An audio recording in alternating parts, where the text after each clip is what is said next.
Oisin, welcome. Welcome to Oakland. As Alex said, he just flew in from New York last night. And so what do you think of Oakland? It's great to be here. This is a great venue, huh? I feel like I should say much smarter things than I'm going to say. It feels almost academic. It feels great. I know. You don't feel smarter already? I feel like I'm absorbing intelligence just being here. Well, you need to actually project that to everybody because everybody's here to hear some insight into how you've built this company that's raised over $100 million, one of the biggest on-demand. Oh, we can't call it on-demand, but you don't want to call it on-demand.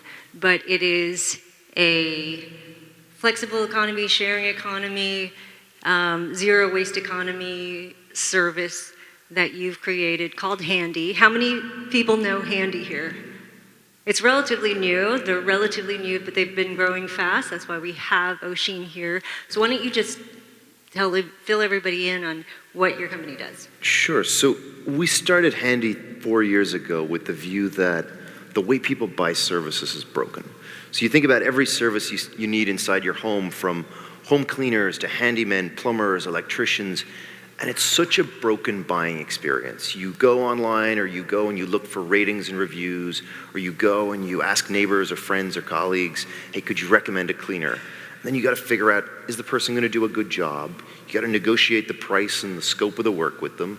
And then the worst part comes where you've got to figure out, are they free or are you free at the same time for the person to actually show up? You don't know if they accept cash or credit card, and you're unsure what will happen if something goes wrong. Is this an experience you're referring that you had? This is an experience I think a lot of people have had. So I've worked in real estate, development, and construction.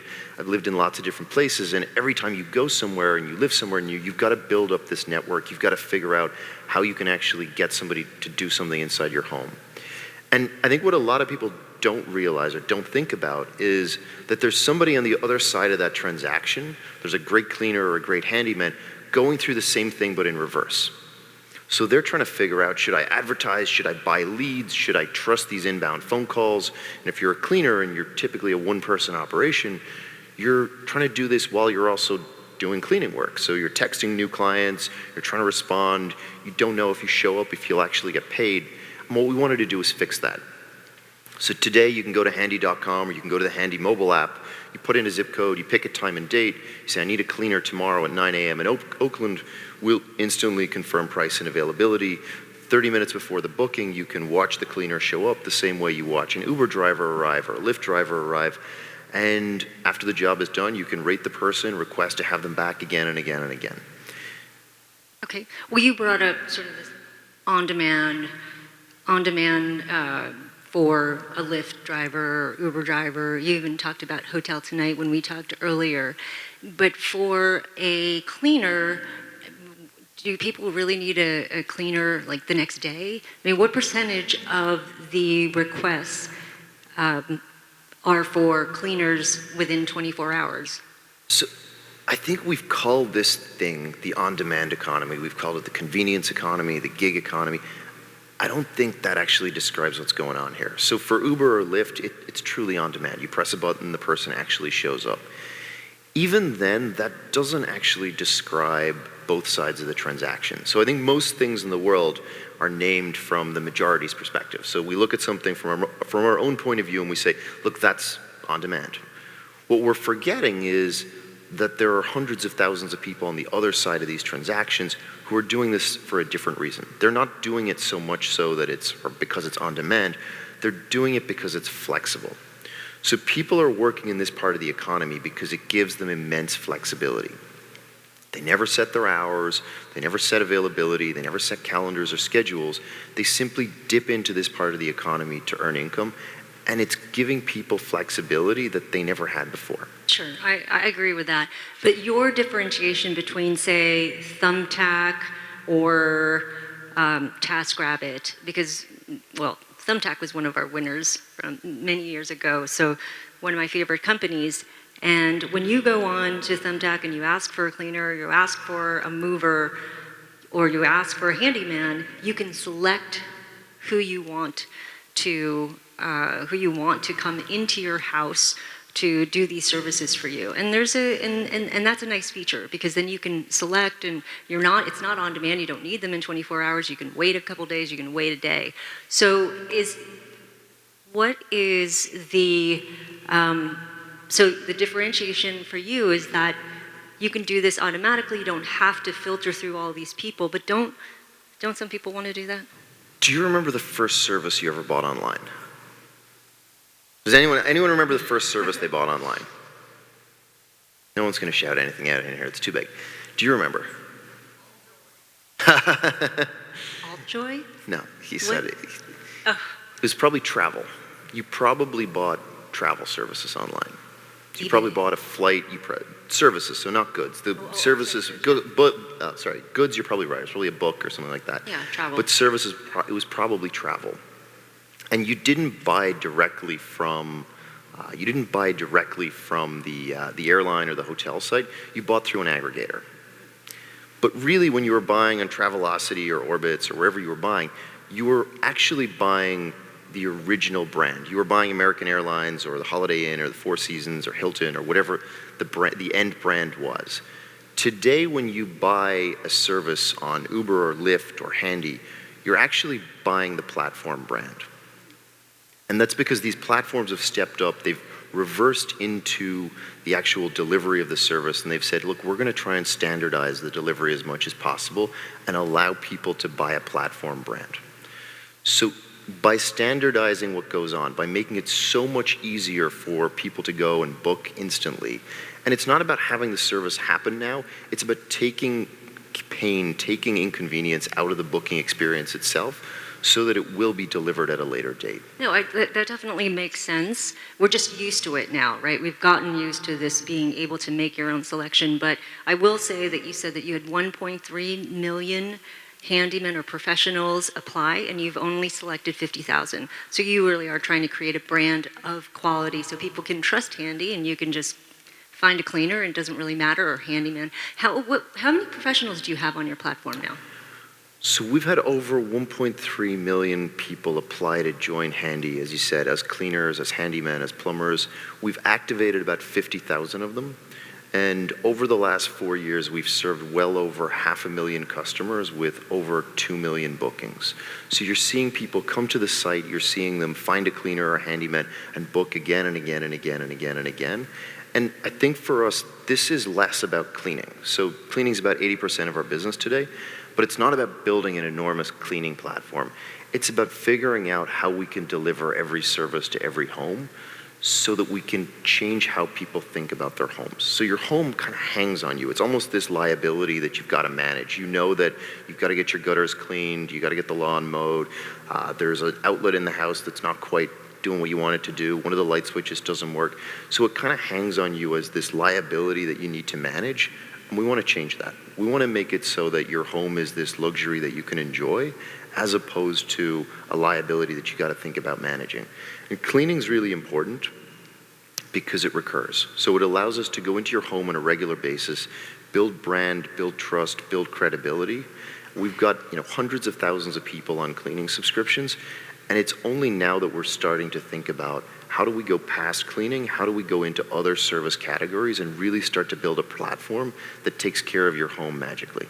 Well, I'm sure you're going to follow the same process as you did when you were building up your platform of suppliers, the cleaners, and the demand. And I do want to ask you about that, how you built that, because there are a lot of startups here who want to understand, what did you do in the first year? What mistakes did you make to build up the supply side or build up the demand side?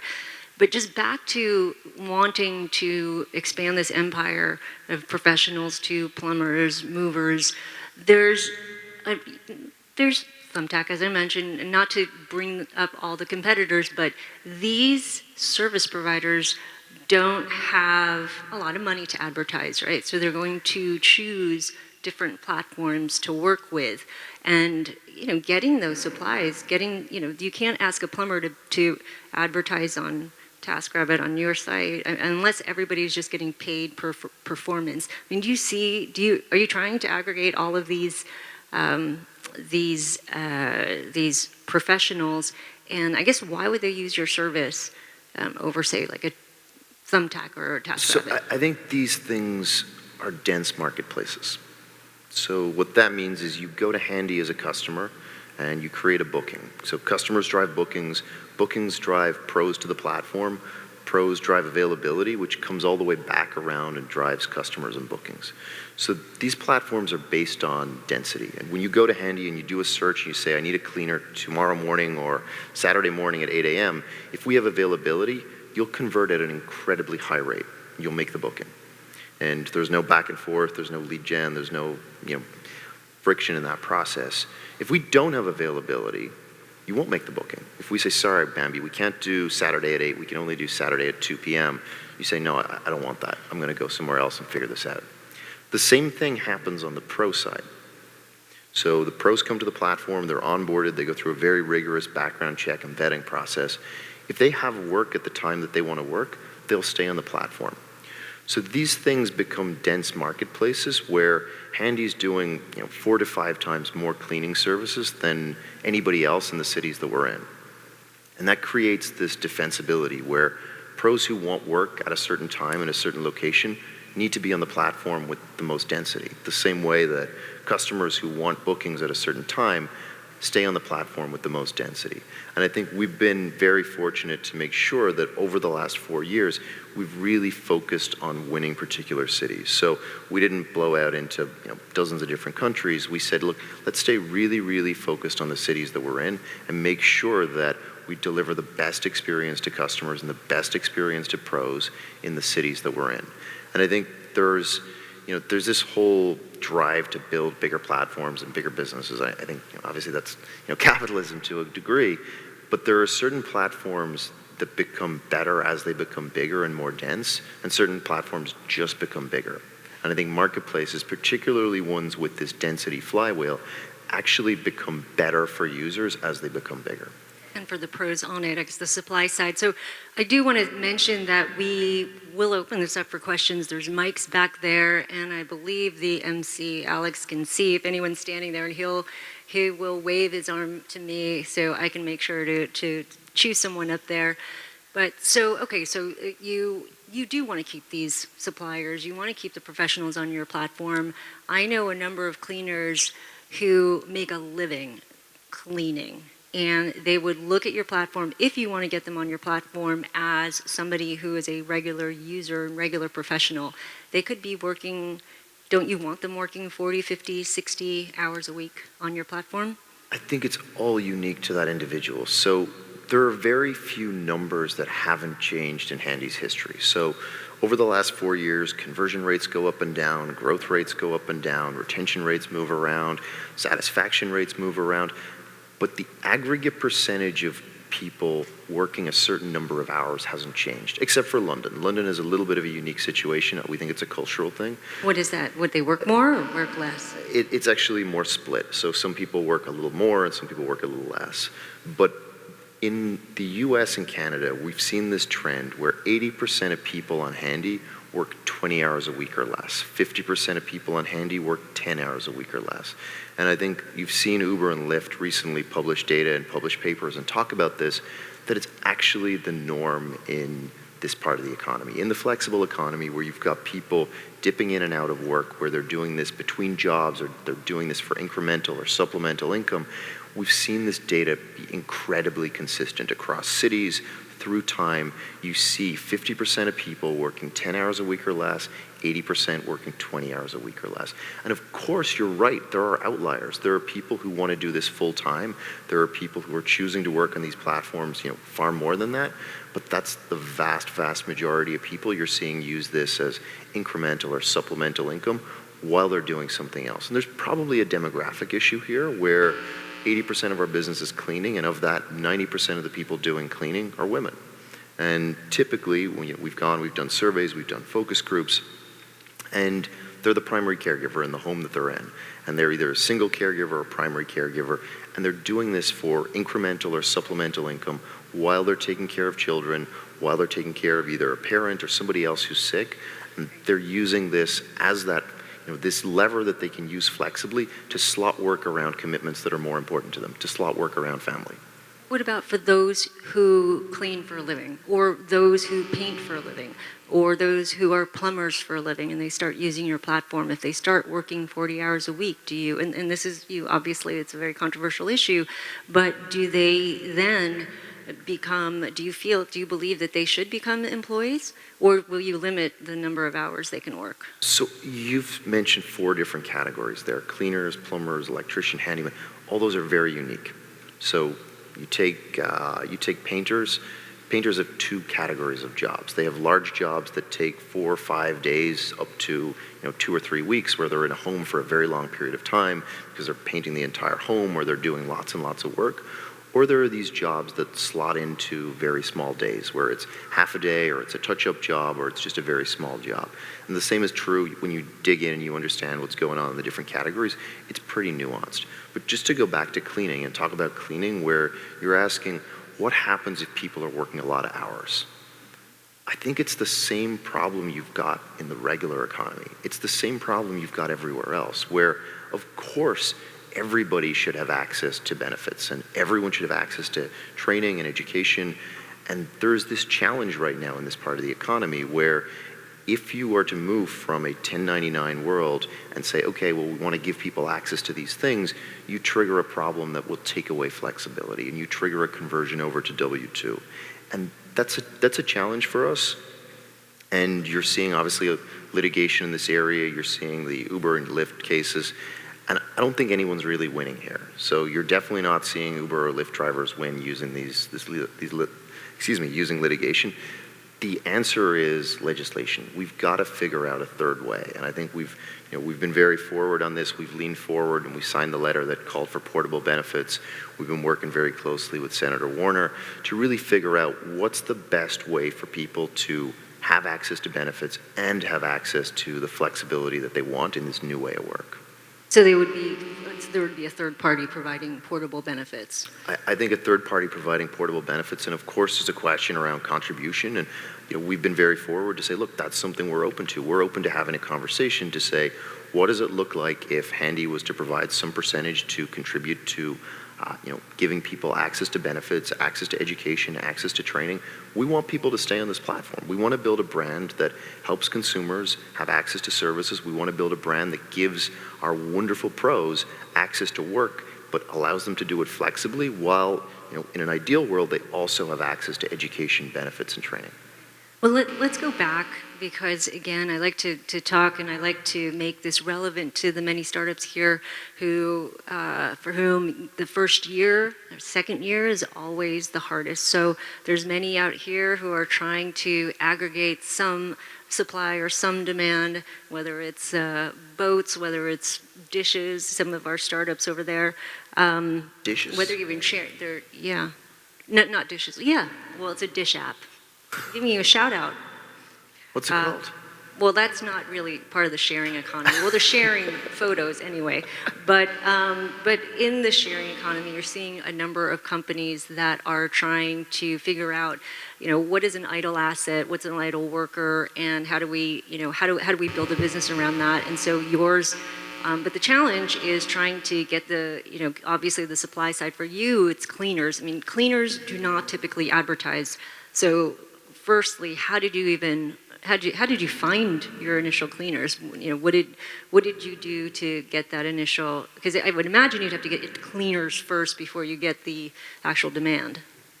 So I think that we got some very good advice early on. I think it's very popular advice now, which is not to do things that will help you in the future, but just to do things that will help you now. And it's brought back to do things that don't scale. So when we first worked on building out Handy, we simply had the simplest of sites, and everything was done manually. So whether it was assigning cleaners to bookings, or whether it was processing credit card payments, everything we did manually. And that was because it was more important for us to figure out what customers wanted and what pros wanted than anything else. So we went out, we originally put up a couple of small advertisements to say, hey, cleaners wanted. We had hundreds and hundreds, if not thousands of cleaners apply to us on the simplest of forms. It was a Google form originally. And we thought, oh my goodness, we're going to have supply. And we said, well, is the supply going to be good? Are people actually going to show up? So we sent a couple of hundred text messages to people to say, hey, like, will you show up for an interview? Expecting that we'd have a very low show-up rate, and about 150 people all showed up at the same time. And we thought, okay, well, that's a problem that we have to deal with. But other than that, we knew that we were going to have supply. And on the demand side, we went out and we tested. We actually put little door hangers on doors. We did a few thousand door hangers, and we had a pretty high conversion rate. And we said, okay, well, people are going to buy this service. And then it became about, how do you automate that? How do you manage to do this in such a way that you drive the right amount of supply, the right amount of demand at the right time, in the right geo, and the right vertical? And it became an optimization challenge. And so how many did you end with? How many did you end your very first year, and where are you today? My goodness, I don't remember the math on how many cleaners or handymen we had in the first year, but I imagine it was in the order, bookings. I imagine it was thousands of bookings in the first year. And it was, it's a relatively small number. Today we've completed well over a couple of million bookings for over 500,000 customers. And then last question, so going forward, you have cleaners on your site, you have handymen on your site, and the next category? So I think we want to deliver every service to every home. So okay, which one are you rolling out? What are you working on? Once we're ready to talk about the next one, I'll be sure to let you know. We're at this place where we're really trying to figure out, what do our customers really want next? And we do a lot of surveys, and it's everything from simple things like storage to more complicated things like babysitting. But we really want to make sure that our customers turn to us for every service. Okay, and how much revenue do you make? So we haven't announced revenue, but we've confirmed we're over $100 million run rate. Okay, and what's your market valuation? Sorry? I figured I'd ask you all the questions that you wouldn't answer. Oh, sure, you can ask all the questions. We've never commented on valuation. Anyway, I do want to thank Candy and Oisin, because he's actually going to give a $200 handy credit to the winner of Vator Splash. So everyone, I never agreed to that. Oh. But that's okay, I'm kidding. You agreed to 100, but I just bumped it up. Okay, thanks. Thanks. That's great, thank you.